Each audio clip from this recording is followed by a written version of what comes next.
প্রিয় বন্ধুরা, আপনারা সবাই কেমন আছেন? আমি ভালো আছি। তো দেখতে পাচ্ছেন যে আমার ইনকিউবেটর মেশিনটি রেডি। তো এটাতে আমি আজকে ডিম দিয়ে দেবো। তো প্রথমে ডিম দেওয়ার জন্য একটি সুতি ন্যাকড়া বিছিয়ে দেবো, অথবা কাঠের বস্তা হলেও ভালো হয়। তো ন্যাকড়া বিছানোর পরে আমি ডিমগুলো দিয়ে দিব।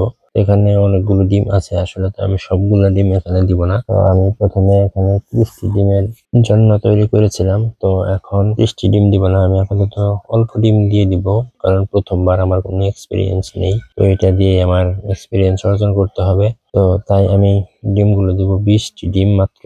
তাছাড়াও ভিতরে জায়গার পরিমাণ কম, কারণ আমি পানির পাত্র রেখেছি। তো এটাই আমার কয়েকটা ডিমের জায়গা দখল করে আছে।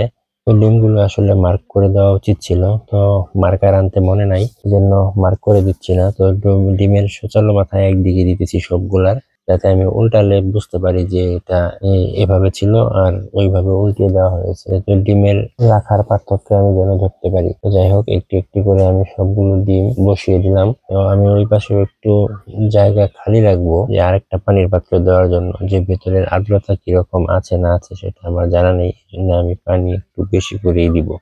তারপর আমি আর্দ্রতা দেখে পানি কমিয়ে এবং বাড়িয়ে দিব। তো বন্ধুরা, দেখতেই পাচ্ছেন আমার ডিমগুলো বসানো শেষ। তো আমার ইনকিউবেটরে নিরবিচ্ছিন্ন বিদ্যুৎ সংযোগের জন্য ইনভার্টার, ব্যাটারি চার্জার এবং বিদ্যুৎ সবগুলোর ব্যবস্থায় রেখেছি।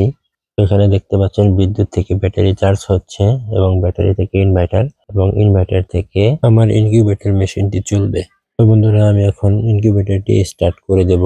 দেখতেই পাচ্ছেন আমার লাইট অন হয়ে গেছে, এবং কি ইনকিউবেটর মেশিনটি চলা আরম্ভ হয়ে গেছে। তো আমি এখন এটি ঢেকে দেব। পরবর্তী সবগুলো স্টেপ পর্যন্ত সঙ্গেই থাকুন।